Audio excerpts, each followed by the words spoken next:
अस्सलाम वालेकुम नाज़रीन, सुना भली कार मां हाँ ज़ुबैर कुछ वक़्त पहिरियां मलीर जे ॿिनि क़दीमी ॻोठनि खे ड्राहिण तां शिकतान दौरान रहवासियुनि जो क़ौमी शाहराह ते धरणो लॻो आहे, जॾहिं त रहवासियुनि क़ौमी शाहराह ते धरणो हंयो आहे। मलीर जे ॿिनि क़दीमी ॻोठनि खे ड्राहिण तां शिकतान दौरान रहवासियुनि क़ौमी शाहराह ते धरणो हंयो आहे। इन हवाले सां मलीर मां लाइन ते मौजूदु आहे वहीद मुराद सियाल। जी वहीद, छा तफ़सील आहिनि? जी, Malir development authority, revenue anti encroachment cell ऐं मलीर जी पुलिस हिते आरिफ अमर ॻोठ ऐं यूसुफ आरफानी ॻोठ ख़िलाफ़ कार्रवाई कंदे 100 खां वधीक कमर्शियल दुकान ऐं गोदाम ड्राहे पट करे छॾिया आहिनि। एमडीए पुलिस ऐं रेवेन्यू तमामु वॾी हिकिड़ी कहरी कार्रवाई करे सदियुनि खां जेके क़ाइम ॻोठ आहिनि उन्हनि जे ख़िलाफ़ जेका सो कार्रवाई कई आहे। हिते एंटी इंक्रोचमेंट ऐं असिस्टेंट कमिश्नर रेवेन्यू जो इहो मौक़िफ़ आहे त सिंध हाई कोर्ट जे हुकुम ते असां मलीर डेवलपमेंट अथॉरिटी जो सेक्टर नंबर 18A ख़ाली करण आया आहियूं। ही एमडीए जी मिल्कियत आहे। सिंध हाई कोर्ट जो हुकुम आहे, उन हुकुम जे तहत जेको आहे सो ही सॼो सेक्टर असांखे ख़ाली करणो आहे। जेकर उन में ॻोठ या ॿी का आबादी आस पास जी आहे त उहा कब्ज़ा माफ़िया आहे ऐं उन्हनि जे ख़िलाफ़ जेको आहे सो कार्रवाई कई वेंदी। तव्हांखे ॿुधाईंदा हलूं त एमडीए पुलिस ऐं जेका रेवेन्यू कार्रवाई आहे उन दौरान हिते वॾो एहतजाज थियो आहे। माण्हुनि नेशनल हाईवे बंदि करे छॾियो आहे। सख़्तु एहतजाज खां पोइ हिते छिकताण आहे। हिते जेको आहे सो लठबाज़ी कई वई आहे, माण्हुनि खे गिरफ़्तार कयो वियो आहे। उन महिल सां जेके क़दीम ॻोठनि जा माण्हू आहिनि, ख़ासि तौर ते हिन ॻोठ चङमुड़िस आहे, पाकिस्तान पीपुल्स पार्टी जो अॻुवाण बि आहे, अॻूणो टाउन नायब नाज़िम आहे अख्तर यूसुफ आरफानी, उन केटीएन सां ॻाल्हाईंदे चयो आहे त असां पाकिस्तान ठीकु आहे। वॾी महिरबानी वहीद मुराद सियाल तफ़सील ॾियण जे लाइ।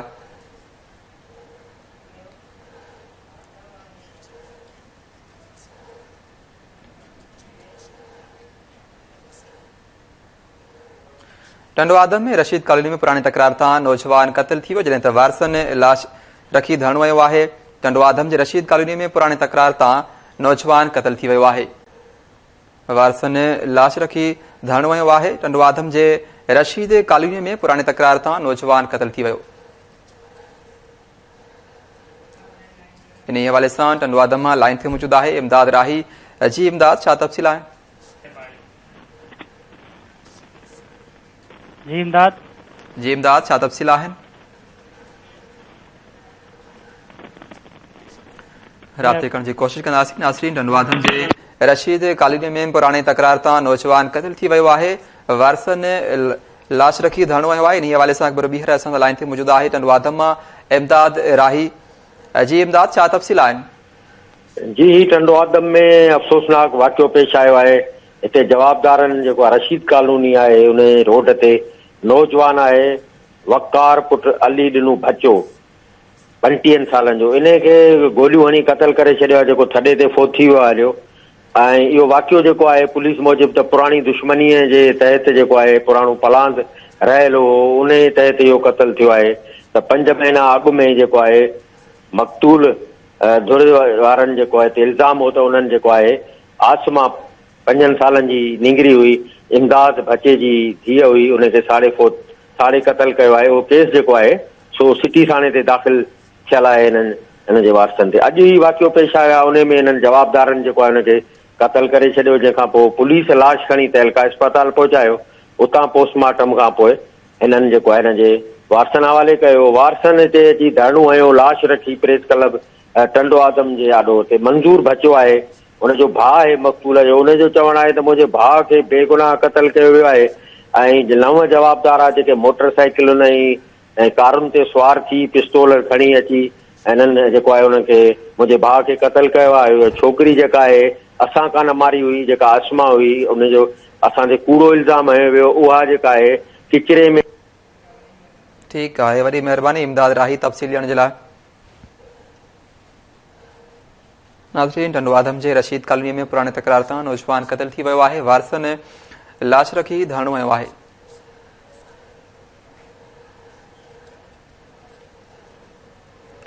पिरजो ॻोठ में बॉयज़ स्कूल ते जवाबदारनि मुबैना हमिलो कयो आहे। उस्तादनि ऐं शागिर्दनि ते तशदुद बि कयो आहे।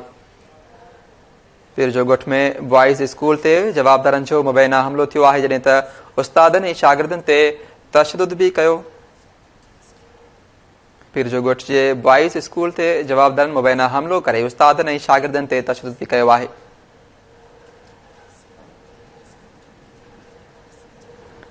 पीर जो ॻोठ जे बॉइज़ स्कूल ते जवाबदारनि मुबैना हमिलो करे उस्तादनि ऐं शागिर्दनि ते तशदुद कयो आहे।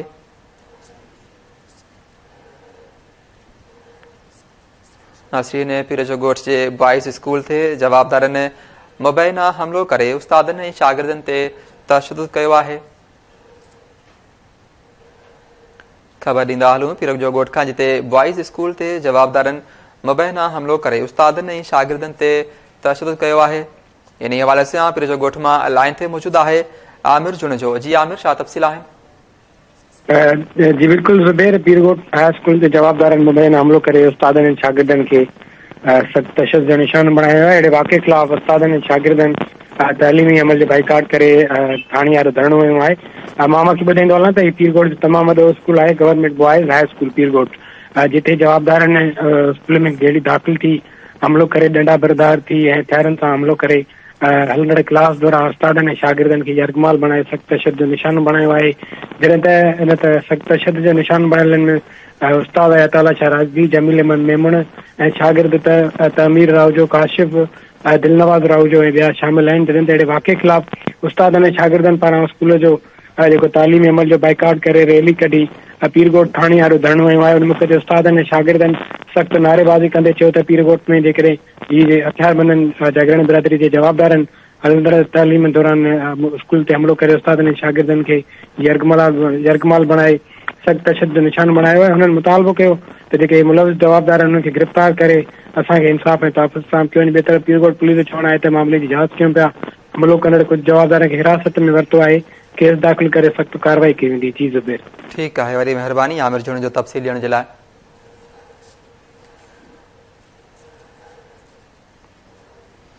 नाज़रीन, पीर जो ॻोठ जे बॉइज़ स्कूल ते जवाबदारनि मुबैना हमिलो करे उस्तादनि ऐं शागिर्दनि ते तशदुद कयो आहे, जॾहिं त उस्तादनि ऐं शागिर्दनि कार्रवाई जो मुतालबो कयो आहे।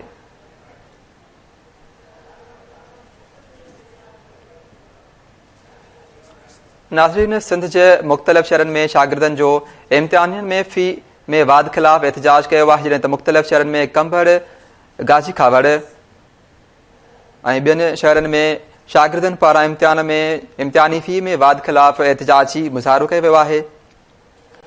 सिंध जे मुख़्तलिफ़ शहरनि में शागिर्दनि इम्तिहानी फ़ी में वाद ख़िलाफ़ एहतजाजी मुज़ाहिरा कया आहिनि।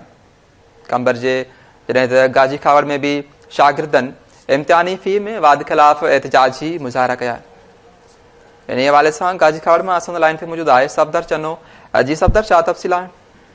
जी, गाजी खावड़ जा 9 ऐं 10 जमात जे बोर्ड मुतासिर शागिर्द लारकाणे तालीमी बोर्ड पारां वाधू फीस वठण ख़िलाफ़ शागिर्दनि एहतजाजी मुज़ाहिरो कयो आहे।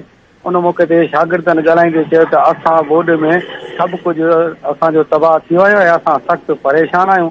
तालीम खातो असांजी वार कोन कई आहे। जॾहिं त लारकाणे तालीमी बोर्ड ॻरियूं फीयूं असां ते मरे छॾियूं आहिनि, उन सां असां सां ज़ुल्म थियो आहे। जॾहिं त असांजो मुतालबो आहे त जेके ॻरियूं फीयूं आहिनि उहे असां खां माफ़ कयूं वञनि, त जीअं असां बोर्ड मुतासिर जेकी परेशानी वारी ज़िंदगी गुज़ारे सघूं उतो निकिरी सघूं। हिननि वधीक चयो त 9 क्लास जी फीस 1100 रुपया, जॾहिं त 10 क्लास जी फीस 2600 रुपया मुक़ररु कई वई आहे, जेको तालीम खाते सरासर ज़ुल्म कयो आहे। ठीकु आहे, वरी महिरबानी सफ़दर चनो तफ़सील ॾियण जे लाइ। नाज़रीन, सिंध जे मुख़्तलिफ़ शहरनि में शागिर्दनि जो इम्तिहानी फ़ी में वाद ख़िलाफ़ एहतजाजी मुज़ाहिरो कयो वियो आहे।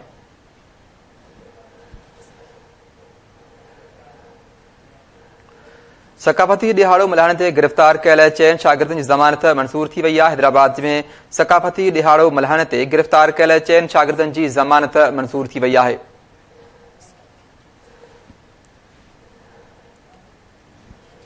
इन हवाले सां हैदराबाद में असां लाइन ते मौजूदु आहे इमाम अली भालाई। जी इमाम अली, छा तफ़सील आहिनि?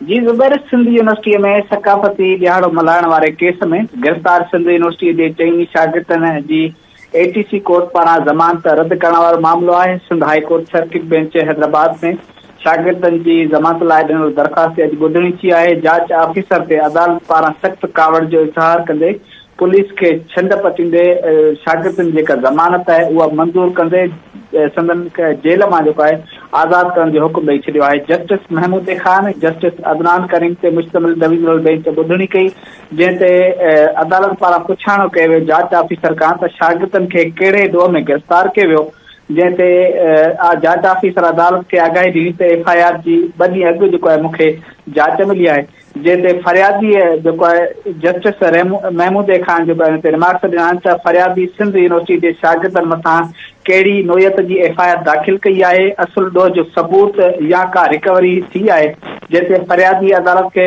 जवाबु मुकमल न ॾिनो त जंहिं ते अदालत पारां कावड़ जो इज़हार कंदे हुनखे छिंड पटी हुई। जस्टिस महमूद खान रिमार्क्स ॾिना त तव्हां FIR में दाख़िल जेका कई आहे जंहिंजो बुनियादु किथे आहे, तव्हां FIR जेका दाख़िल कई त उन में तव्हांखे FIR दाख़िल करण जो को तरीक़ेकार नथो अचे त अहिड़ा मामला आहिनि त पोइ IG सिंध खे तलब करियूं या IG सिंध तव्हांजी कारकर्दगी ॾेखारियूं त तव्हांजा अमल कहिड़ा आहिनि। अदालत पारां पुलिस अमलदारनि खे छिंड पटी वई आहे, जंहिं दौरान जांच ऑफिसर ऐं फरियादी ते कार्रवाई जो जेको आहे स्टार्ट ॾिनो आहे, जंहिं ते अदालत धुरनि जा दलील ॿुधण खां पोइ शागिर्दनि अमर आकाश लाखो, ज़ुहैब लाखो, अरसलान आरिसर, अब्दुल कुदूस आरिसर जी ज़मानत 20 लख रुपयनि जे मुचलकनि एवज़ मंज़ूर करे वरिती आहे। जी ठीकु आहे, वॾी महिरबानी इमाम अली भलाई तफ़सील ॾियण जे लाइ।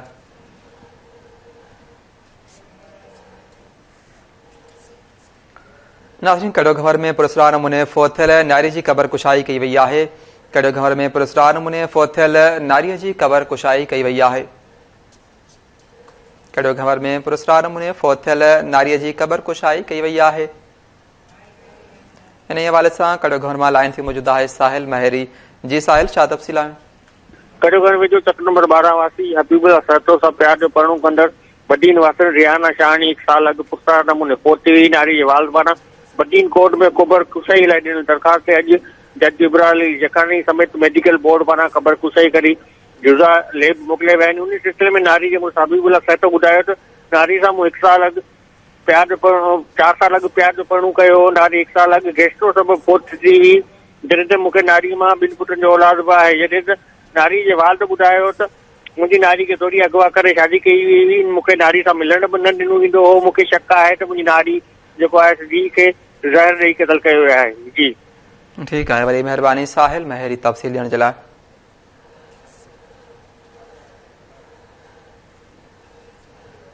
नाज़रीन, बाडरे में नारी जो तशद्दुद थियल लाश हथ अचण वारो वाक़ियो शक में वालिद गिरफ़्तार कयो वियो आहे।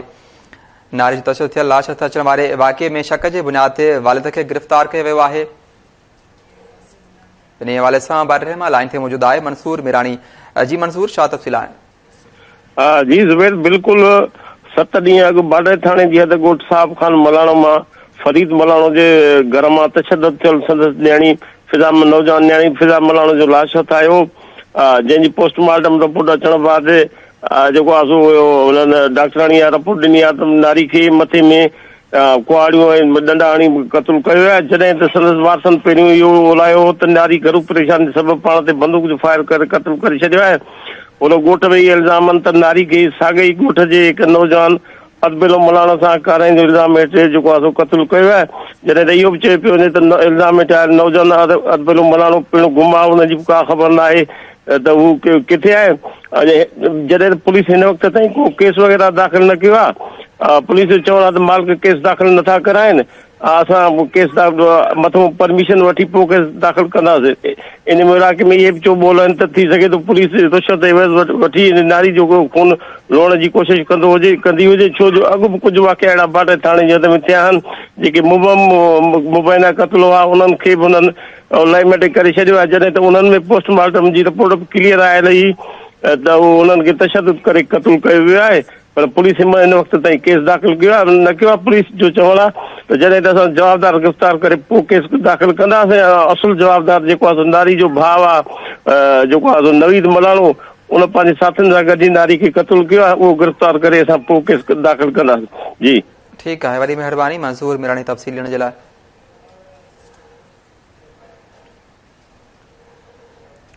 उबावड़ो में गुम ॼाणायल नौजवान तशद्दुद थियल लाश हथ आयो आहे, जॾहिं त क़त्ल जो शक बि ज़ाहिर कयो वियो आहे। उबावड़ो में गुम थियल ॼाणायल नौजवान जो तशद्दुद थियल लाश हथ आयो आहे, जॾहिं त क़त्ल जो शक ज़ाहिर कयो वियो आहे।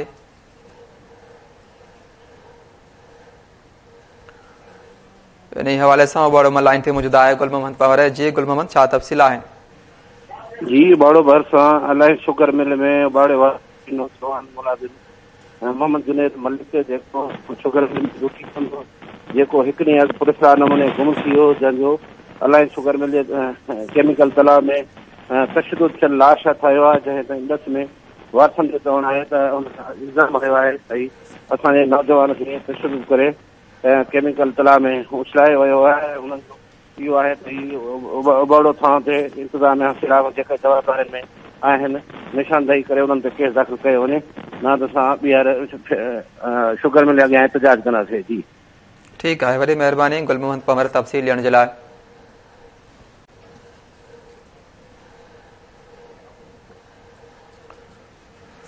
नाज़रीन, नवाबशाह में जमाल शाह भरिसां पुरस्कार नमूने गुम ॼाणायल औरत जो लाशत आयो आहे। नवाबशाह जे जमाल शाह भरिसां पुरस्कार नमूने गुम ॼाणायल औरत जो लाशत आयो आहे। नवाबशाह में जमाल शाह भरिसां पुरस्कार नमूने गुम ॼाणायल औरत जो लाशत आयो आहे। ख़बर ॾींदा हलूं, नवाबशाह जिते जमाल शाह भरिसां पुरस्कार नमूने गुम ॼाणायल औरत जो लाशत आयो आहे। नवाबशाह में जमाल शाह भरिसां पुरस्कार नमूने गुम ॼाणायल औरत जो लाशत आयो आहे।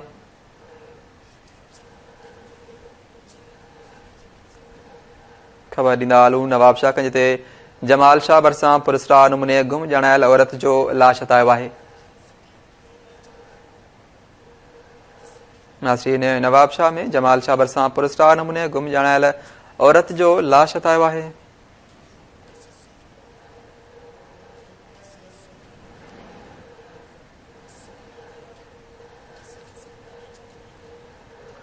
नाज़रीन, कोटड़ी में साइट में बदअमनी ख़िलाफ़ STP पारां एहतजाजी मुज़ाहिरो कयो वियो आहे, जॾहिं त ओवरहेड ब्रिज ते धरणो बि हयो वियो आहे। कोटड़ी में साइट में बदअमनी ख़िलाफ़ STP पारां एहतजाजी मुज़ाहिरो कयो वियो आहे। ओवरहेड ब्रिज ते धरणो हयो वियो आहे। कोटड़ी साइट में बदअमनी ख़िलाफ़ STP पारां एहतजाजी मुज़ाहिरो कयो वियो आहे, जॾहिं त ओवरहेड ब्रिज ते धरणो बि हयो वियो आहे। ख़बर ॾींदा हलूं, कोटड़ी खां जिते साइट में बदअमनी ख़िलाफ़ STP पारां एहतजाजी मुज़ाहिरो कयो वियो आहे। ओवरहेड ब्रिज ते धरणो बि हयो वियो।